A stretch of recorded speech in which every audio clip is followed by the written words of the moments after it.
नमस्कार दोस्तों, dream institute के ऑनलाइन प्लेटफॉर्म पर आपका एक बार फिर से स्वागत है। आज अपन बात करेंगे आमाशय के आधार पर पशुओं के वर्गीकरण से संबंधित महत्वपूर्ण प्रश्न। कुल इसके अंदर प्रश्नों की संख्या है 40, जो पुराने एग्जामों में पूछे गए थे। आमाशय के आधार पर पशुओं को कितने भागों में बांटा गया, तो देखिए आमाशय के आधार पर पशुओं को बांटा गया है 3 भागों में। पहला भाग होता है रुमंती, दूसरा होता है अरुमंती और तीसरा होता है सुडोरुमंती। वहां पे मुर्गी में आमाशय के 2 भाग थे, एक भाग था गिजार्ड और एक भाग था प्रोवेंटिकुलस। इसी में आगे देखिए रुमंती पशु जुगाली करते हैं, अरुमंती पशु जुगाली नहीं करते, जबकि सुडोरुमंती पशु जुगाली करते हैं। तो अगर आपसे कभी पूछा जाए कि निम्न में से कौन से पशु जुगाली नहीं करते हैं, तो रुमंती वाले जुगाली करते हैं, अरुमंती वाले जुगाली नहीं करते हैं, जबकि सुडोरुमंती पशु जुगाली करते हैं। अब अपन सबसे पहले बात करेंगे रुमंती पशुओं के उदाहरण कौन कौन से होते हैं। तो देखिए इन पशुओं में आमाशय के 4 भाग होते हैं। सबसे पहली बात ये रुमन, रेटिकुलम, ओमेजम और एबोमेजम, ये 4 भाग होते हैं रुमंती पशुओं के अंदर। इसी में अगला देखिए जो सूडोरुमंती पशु होते हैं उनमें आमाशय के 3 भाग होते हैं, रुमन, रेटिकुलम, एबोमेजम। इन पशुओं के अंदर ओमेजम भाग अनुपस्थित होता है। तो ये याद रखना, जो पशु रुमंती थे, जुगाली करने वाले थे, उनमें आमाशय के 4 भाग थे, रुमन, रेटिकुलम, ओमेजम और एबोमेजम। लेकिन जो पशु जुगाली करने वाले थे लेकिन वो सूडोरुमंती थे, जिनके अंदर आमाशय के 3 भाग पाए गए थे, रुमन, रेटिकुलम, एबोमेजम, इन पशुओं के अंदर ओमेजम भाग अनुपस्थित होता है। अब अगला देखिए अरुमंती पशु। इन पशुओं में आमाशय का 1 भाग होता है, एबोमेजम भाग। ना तो रुमन होता है, ना रेटिकुलम, ना ओमेजम, सिर्फ इसके अंदर 1 भाग पाया जाता है आमाशय का, उसका नाम है एबोमेजम। अब अपन बात करते हैं पशुओं के उदाहरण के बारे में। तो देखिए सबसे पहले बात करते हैं रुमंती पशु के उदाहरण कौन कौन से होते हैं। गाय है, भैंस है, भेड़ और बकरी रुमंती पशु के उदाहरण होते हैं। अरुमंती पशु के सुअर, घोड़ा, गधा आदि, मनुष्य भी इसी में आता है अरुमंती में, क्योंकि जुगाली नहीं करता है। सुअर भी जुगाली नहीं करता है, घोड़ा भी जुगाली नहीं करता है और गधा भी जुगाली नहीं करता है। अगला आ जाइए सूडोरुमंती। सूडोरुमंती में ऊंट और लामा आता है।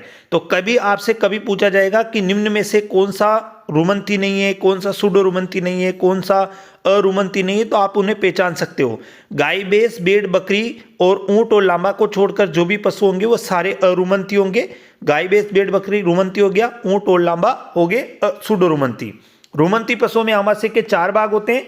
अरुमंती के अंदर आमाशय का 1 भाग होता है, जिसका नाम है एबोमेजम, जबकि सूडोरुमंती के अंदर आमाशय के भाग होते हैं 3, रुमन, रेटिकुलम, एबोमेजम। ओमेजम भाग इसके अंदर अनुपस्थित होता है। अगला देखिए कई बार प्रश्न पूछा जाता है कि निम्न में से आमाशय का पहला प्रकोष्ठ कौन सा है, दूसरा प्रकोष्ठ कौन सा है, तीसरा प्रकोष्ठ कौन सा है, चौथा प्रकोष्ठ कौन सा है। प्रकोष्ठ यानी कि भाग कौन सा है। तो देखिए पहला भाग होता है रुमन, दूसरा होता है रेटिकुलम, तीसरा होता है ओमेजम और चौथा भाग होता है एबोमेजम। तो ये चारों भाग आपको लाइन से याद रखने, क्योंकि एग्जाम में कई बार पूछा जाता है कि पहला भाग कौन सा है, दूसरा भाग कौन सा है। अब अपन आगे देखते हैं कि जो आमाशय के 4 भाग पाए गए उनका कितना कितना प्रतिशत पाए गए हैं। तो देखो रुमन होता है कुल आमाशय का 80%, ये आमाशय का सबसे बड़ा भाग होता है। रेटिकुलम होता है आमाशय का 5%, ये सबसे छोटा भाग होता है।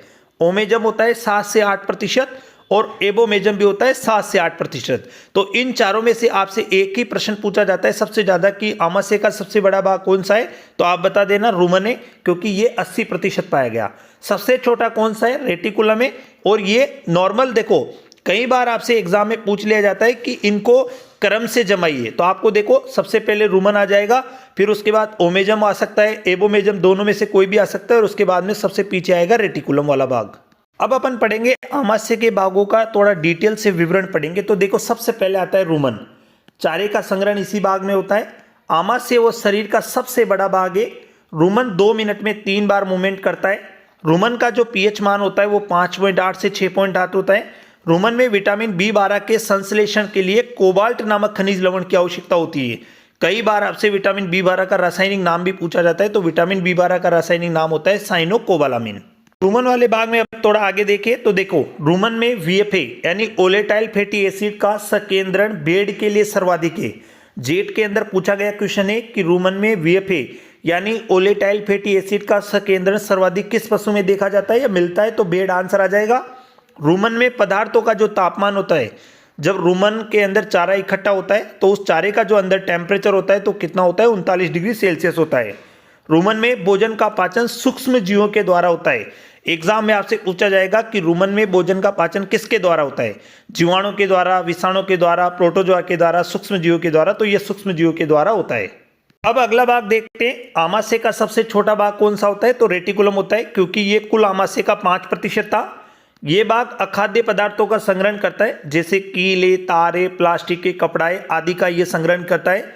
इस भाग का आकार मधुमक्खी के छत्ते के समान होता है, यानी कि हनी कोम्ब के आकार का होता है, जैसे जालियां होती है वैसा इसका आकार होता है। अगला भाग देखिए ओमेजम। इस भाग का पाचन क्रिया में कोई विशेष योगदान नहीं होता है। इस भाग को बुक स्टोमच के नाम से भी जाना जाता है। रुमंती पशुओं में इस भाग का काम जल अवशोषण का काम है। देखो कई बार याद पूछा जाता है इसके बारे में कि ओमेजम भाग किन पशुओं में अनुपस्थित होता है, तो ये होता है सूडोरुमंती में, ऊंट और लामा में। अगला प्रश्न पूछा जाता है कि बुक स्टोमच के नाम से किसे जानते हैं, तो ओमेजम भाग को।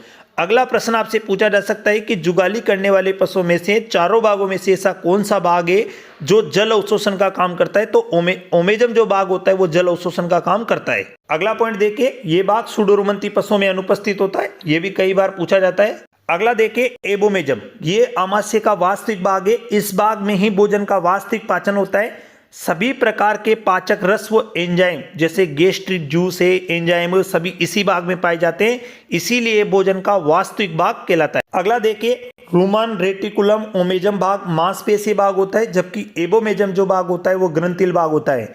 वहां पे मुर्गी में 2 भाग पाए गए थे, एक था गिजार्ड और एक था प्रोवेंटिकुलस। तो जो गिजार्ड भाग था वो मांसपेशी भाग था, जबकि प्रोवेंटिकुलस जो भाग था वो ग्रंथिल भाग था। वास्तविक भोजन के पाचन का जो काम कर रहा था वो प्रोवेंटिकुलस कर रहा था। यहाँ पे 4 भाग है आमाशय के, रुमन, रेटिकुलम, ओमेजम और एबोमेजम। तो रुमन, रेटिकुलम, ओमेजम जो भाग है वो मांसपेशी है, जबकि एबोमेजम जो भाग है वो ग्रंथिल भाग है, और भोजन के पाचन का जो वास्तविक काम कर रहा है वो भी एबोमेजम वाला भाग कर रहा है। तो देखिए पहला प्रश्न है आपके सामने, जुगाली करने वाले पशुओं में चारे का रुमन से वापस मुंह में आना क्या कहलाता है, कैनाबोलिज्म, रूमिनेशन, केपोनाइजेशन, फीडर। तो देखिए ये क्रिया कहलाती है रिगर्जिटेशन, बोलते हैं उसको, REGRAGITION, रिगर्जिटेशन बोला जाता है। तो इसका आंसर रिगर्जिटेशन हो जाएगा। और जो चारा मुंह में वापस लाया जाता है और उसे चबाया जाता है उस क्रिया को अपन बोलते हैं रूमिनेशन। तो इसका आंसर राइट हो जाएगा रिगर्जिटेशन। लेकिन मैंने आपसे कहा कि जो चारा मुंह में लाया गया और मुंह में जो चबाया जाता है फिर उसको बोला जाता है रूमिनेशन। अगला प्रश्न देखिए, जुगाली करने वाले पशुओं में जो चारा रुमन से मुंह में आता है वो क्या कहलाता है, तो जो चारा रुमन से मुंह में आता है तो उसे कहा जाता है बोल, कड, काइम और फीड। तो उसे कहा जाता है कड। इसके बाद नेक्स्ट प्रश्न देखिए, पशुओं में जुगाली के पश्चात जो मुंह से आमाशय में भेजा जाता है वो क्या कहलाता है। तो देखिए जो चारा रुमन से मुंह में आ रहा था जुगाली के लिए उसे कड कहा गया था, लेकिन जो चारा आमाशय में यानी मुंह में जो पचा लिया गया है, मतलब मुंह में जो चबा लिया गया है, उसको जब वापस आमाशय में भेजते हैं तो उस चारे को अपन कहते हैं काइम। तो याद रखना, जब वो रुमन से मुंह के अंदर आया तो कड कहलाया, लेकिन मुंह में जब चबाने के पश्चात जब उसे आमाशय में भेजा गया तो उसे काइम कहा गया। तो ये दोनों चीजें आपको याद रखनी है। अगला प्रश्न, रुमंती पशुओं में सूक्ष्म जीवों द्वारा विटामिन B12 के संश्लेषण के लिए आवश्यक खनिज लवण कौन सा है, आयरन, जिंक, कोबाल्ट और कैल्शियम। तो याद रखना विटामिन B12 यानी साइनोकोबालामिन, और विटामिन B12 के अंदर कोबाल्ट पाया जाता है। इसीलिए ये चीज आपको याद रखनी है कि रुमंती पशुओं में सूक्ष्म जीवों के द्वारा जो विटामिन B12 का संश्लेषण किया जाता है उसके लिए जो आवश्यक खनिज लवण होगा वो कोबाल्ट हो जाएगा। आमाशय के आधार पर पशुओं को कितने भागों में विभाजित किया गया है, 1, 3, 4 और 2। तो याद रखिए आमाशय के आधार पर पशुओं को 3 भागों में बांटा गया है, रुमंती, अरुमंती और सूडोरुमंती।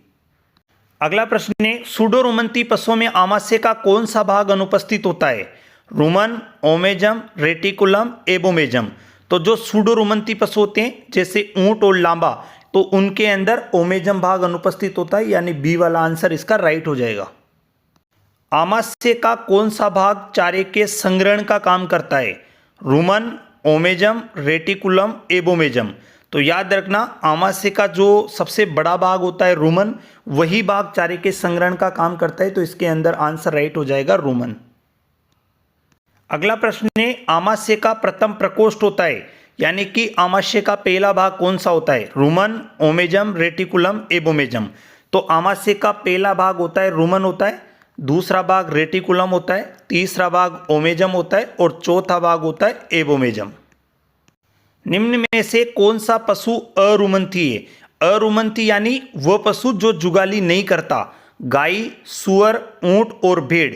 तो याद रखिए, देखो गाय है ये जुगाली करती है, सुअर जुगाली नहीं करता यानी कि ये अरुमंथी हो जाएगा। ऊंट जुगाली करता है लेकिन इसके अंदर ओमेजम भाग अनुपस्थित होता है इसलिए सुडोरुमंथी हो जाएगा। और भेड़ ये जुगाली करने वाला हो जाएगा। तो इसके अंदर अरुमंथी जो पशु होगा वो सुअर राइट हो जाएगा। निम्न में से आमाशय का कौन सा भाग ग्रंथिल होता है? रुमन, ओमेजम, रेटिकुलम, एबोमेजम में से जो एबोमेजम वाला जो भाग होता है ये ग्रंथिल होता है क्योंकि इसके अंदर सभी प्रकार के पाचक रस एंजाइम पाए जाते हैं, इसीलिए भोजन के वास्तविक पाचन का काम यही भाग करता है। अगला प्रश्न है, निम्न में से किस भाग को बुक स्टोमच कहा जाता है? Ruman, omasum, reticulum, एबोमेजम।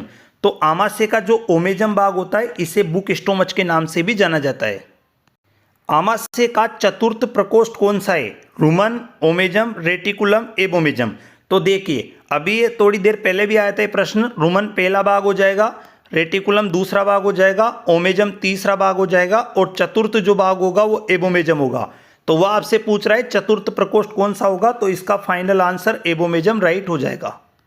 जुगाली करने वाले पशुओं में कौन सा भाग जल अवशोषण करता है? Ruman, omasum, reticulum, एबोमेजम। तो देखिए जुगाली करने वाले पशुओं के अंदर जो ओमेजम भाग पाया जाता है ये जल अवशोषण का काम करता है। अगला प्रश्न है, आमाशय के किस भाग का पाचन क्रिया में कोई विशेष योगदान नहीं होता? रुमन का, ओमेजम, रेटिकुलम का, एबोमेजम का।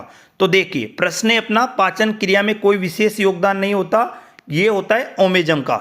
ओमेजम का कोई विशेष योगदान नहीं होता इसीलिए तो सुडोरुमंथी पशुओं के अंदर ये पाया नहीं जाता। अगला प्रश्न है, आमाशय का कौन सा भाग अखाद्य पदार्थों का संग्रहण करता है? अखाद्य पदार्थ जैसे कील है, तार है, प्लास्टिक है, क्रिकेट की बॉल है, चप्पल है, कपड़ा है आदि जो खाने योग्य नहीं होते उन अखाद्य पदार्थों का संग्रहण कौन करता है? Ruman, omasum, reticulum, एबोमेजम। तो देखिए रुमन का काम चारे के संग्रहण का काम होता है, ओमेजम का कोई विशेष योगदान नहीं होता है लेकिन जुगाली करने वाले पशुओं में ये जल अवशोषण का काम करता है। एबोमेजम में सभी प्रकार के पाचक रस व एंजाइम पाए जाते हैं इसीलिए भोजन का वास्तविक पाचन करता है। लेकिन जो रेटिकुलम होता है ये मधुमक्खी के छत्ते के समान होता है, आमाशय का सबसे छोटा भाग भी ये होता है और यही चारे के संग्रह इसका अखाद्य पदार्थों के संग्रहण का काम करता है। तो इसके अंदर सी वाला आंसर बिल्कुल राइट हो जाएगा। अगला प्रश्न है, आमाशय के किस भाग को मधुमक्खी के छत्ते के नाम से जाना जाता है? तो देखिए आमाशय के किस भाग को मधुमक्खी का छत्ता यानी हनी कोम्ब के नाम से जाना जाता है? Ruman, omasum, reticulum, एबोमेजम। तो जो रेटिकुलम वाला जो भाग होता है इसको मधुमक्खी के छत्ते के समान जाना जाता है। अगला प्रश्न है, आमाशय के किस भाग में भोजन का वास्तविक पाचन होता है? रुमन में, ओमेजम में, रेटिकुलम में, एबोमेजम में। तो देखिए रुमन, ओमेजम और रेटिकुलम जो तीनों भाग होते हैं ये मांसपेशीय भाग होते हैं, लेकिन एबोमेजम जो भाग होता है ये ग्रंथिल होता है और इसी के अंदर सभी प्रकार के पाचक रस और एंजाइम पाए जाते हैं। इसीलिए भोजन का जो वास्तविक पाचन होता है वो एबोमेजम भाग के अंदर ही होता है, इसीलिए इसे आमाशय का ट्रू स्टोमच भी कहा जाता है। अगला प्रश्न है, आमाशय के किस भाग में सभी पाचक रस व एंजाइम पाए जाते हैं? Ruman, omasum, reticulum, एबोमेजम। तो एबोमेजम जो भाग होता है यानी डी नंबर का जो भाग होता है उसके अंदर सभी प्रकार के पाचक रस व एंजाइम पाए जाते हैं। अगला प्रश्न है, अरुमंथी यानी जो मोनोगेस्ट्रिक होते हैं उनमें आमाशय का कौन सा भाग पाया जाता है? Ruman, omasum, reticulum, एबोमेजम। तो इन पशुओं के अंदर एक ही भाग पाया जाता है एबोमेजम, जैसे सुअर है, गधा है, घोड़ा है, कुत्ता है, ये सभी जितने भी पशु हैं इनके अंदर आमाशय का एक ही भाग पाया जाता है और वह होता है एबोमेजम। अगला प्रश्न है, आमाशय का सबसे बड़ा भाग कौन सा होता है? Ruman, omasum, reticulum, एबोमेजम। तो आमाशय का सबसे बड़ा भाग होता है रुमन, और रुमन आमाशय का ही नहीं पशु शरीर का सबसे बड़ा भाग होता है। जुगाली करने वाले पशुओं की बात करते हैं तो उनमें सबसे बड़ा भाग भी रुमन ही होता है। अगला प्रश्न है, रुमंथी पशु प्रतिदिन कितने घंटे जुगाली करते हैं? 2 से 4 घंटे, 8 से 10 घंटे, 10 से 12 घंटे और 12 से 14 घंटे। तो याद रखना जुगाली करने वाले जो पशु होते हैं वो प्रतिदिन 8 से 10 घंटे जुगाली करते हैं और जुगाली करने वाली जो क्रिया होती है उसे इंग्लिश में रूमिनेशन कहते हैं। अगला प्रश्न देखिए, गाय भैंस व भेड़ बकरी किस प्रकार के जानवर हैं? सूडो रुमंती, अरुमंती, रुमंती, इनमें से कोई नहीं। तो याद रखना, गाय भैंस भेड़ बकरी ये जुगाली करने वाले जानवर है। इनमें आमाशय के 4 भाग पाए जाते हैं, रुमन, रेटिकुलम, ओमेजम, एबोमेजम। अगला प्रश्न है, गाय भैंस का नवजात बछड़ा होता है, सूडो रुमंती, अरुमंती, रुमंती, इनमें से कोई नहीं। तो देखिए, गाय भैंस का जो नवजात बछड़ा होता है वो न तो चारा खाता है न दाना खाता है, इसलिए ना ही वो जुगाली करता है, इसीलिए वो माना जाता है अरुमंती। यानी कि अरुमंती पशु जुगाली नहीं करते हैं, सूडो रुमंती जुगाली करते हैं, रुमंती भी जुगाली करते हैं। लेकिन जो पशु रुमंती होते हैं उनमें आमाशय के 4 भाग पाए जाते हैं, अरुमंती में आमाशय का 1 भाग पाया जाता है, जबकि सूडो रुमंती में आमाशय के 3 भाग पाए जाते हैं। इनके अंदर ओमेजम भाग अनुपस्थित होता है। लेकिन मैंने आपको बताया कि जो गाय भैंस का बछड़ा होता है वो किसी भी प्रकार की जुगाली नहीं करता है, इसलिए वो अरुमंती में माना जाता है। तो इसका आंसर बी राइट हो जाएगा। अगला प्रश्न है, ऊंट व लांबा किस प्रकार के जानवर हैं? सूडो रुमंती, अरुमंती, रुमंती, इनमें से कोई नहीं। तो ऊंट और लामा जो है वो सूडो रुमंती में आते हैं, यानी कि इनके अंदर आमाशय का ओमेजम भाग अनुपस्थित होता है। अगला प्रश्न है, आमाशय का सबसे छोटा भाग कौन सा होता है? Ruman, omasum, reticulum, एबोमेजम। तो आमाशय का जो सबसे छोटा भाग होता है वो रेटिकुलम होता है, क्योंकि रुमन जो होता है वो कुल आमाशय का 80% होता है, जबकि ओमेजम होता है 7 से 8%, एबोमेजम भी होता है 7 से 8%, लेकिन जो रेटिकुलम होता है ये होता है कुल आमाशय का ओनली 5%। इसीलिए सबसे छोटा भाग हुआ रेटिकुलम और जबकि सबसे बड़ा भाग हुआ रुमन। अगला प्रश्न है, ऊंट में आमाशय के कितने भाग बाहर से दिखाई देते हैं? तो देखिए, ये प्रश्न आया था LSA भर्ती में। तो देखिए, बच्चों को कंफ्यूज करने के लिए प्रश्न दिया गया, ऊंट में आमाशय के कितने भाग बाहर से दिखाई देते हैं? 1, 3, 4, 2। तो याद रखना, ऊंट के अंदर आमाशय के कितने भाग होते हैं? 3, और बाहर से भी कितने दिखाई देते हैं? 3। अगला प्रश्न देखिए, अरुमंती पशुओं में आमाशय के कितने भाग होते हैं? 1, 3, 4, 2। तो अरुमंती जो पशु होते हैं उनके अंदर आमाशय का 1 ही भाग पाया जाता है, एबोमेजम। तो इसके अंदर आंसर राइट हो जाएगा ए वाला, क्योंकि रुमंती जो पशु होते हैं उनमें आमाशय के 4 होते हैं, जबकि सूडो रुमंती पशु के अंदर आमाशय के 3 भाग होते हैं, और अरुमंती यानी जो मोनोगैस्ट्रिक जो एनिमल्स होते हैं उनके अंदर आमाशय का 1 ही भाग पाया जाता है, जो होता है एबोमेजम। अगला प्रश्न देखिए, रुमंती पशुओं में आमाशय के कितने भाग होते हैं? 1, 3, 4, 2। तो जो पशु रुमंती होते हैं यानी गाय, भैंस, भेड़, बकरी, उनमें आमाशय के 4 भाग होते हैं। अगला प्रश्न है, रुमन का पीएच मान कितना होता है? 7.4, 5.8 से 6.8, 6.4 से 6.7, 3.5 से 4.5। तो जो रुमन का पीएच मान होता है वो होता है 5.8 से 6.8, यानी इसका बी वाला आंसर बिल्कुल राइट हो जाएगा। अगला प्रश्न है, रुमन कुल आमाशय का कितना प्रतिशत होता है? 80%, 5%, 7-8%, 10%। तो रुमन कुल आमाशय का 80%, 5, 7, 8 और 10। तो रुमन होता है 80%, रेटिकुलम होता है 5%, जबकि ओमेजम होता है 7 से 8 और एबोमेजम भी होता है 7 से 8। तो इस प्रश्न का अंतिम उत्तर राइट हो जाएगा ए। अगला प्रश्न है, सूडो रुमंती पशुओं में आमाशय के कितने भाग होते हैं? 1, 3, 4, 2। तो सूडो रुमंती पशु के अंदर आमाशय के 3 भाग होते हैं, ओमेजम भाग उसके अंदर अनुपस्थित होता है। अगला प्रश्न देखिए, नवजात बछड़े में किस उम्र तक एबोमेजम का संपूर्ण विकास होता है? 1 माह, 4 माह, 6 माह, 3 माह। तो जब 6 माह की उम्र हो जाती है तब एबोमेजम का पूर्णतया विकास हो जाता है। अगला प्रश्न देखिए, रुमन में भोजन का पाचन किसके द्वारा होता है?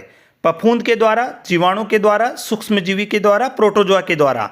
तो रुमन में जो भोजन का पाचन होता है वो होता है सूक्ष्मजीवी के द्वारा।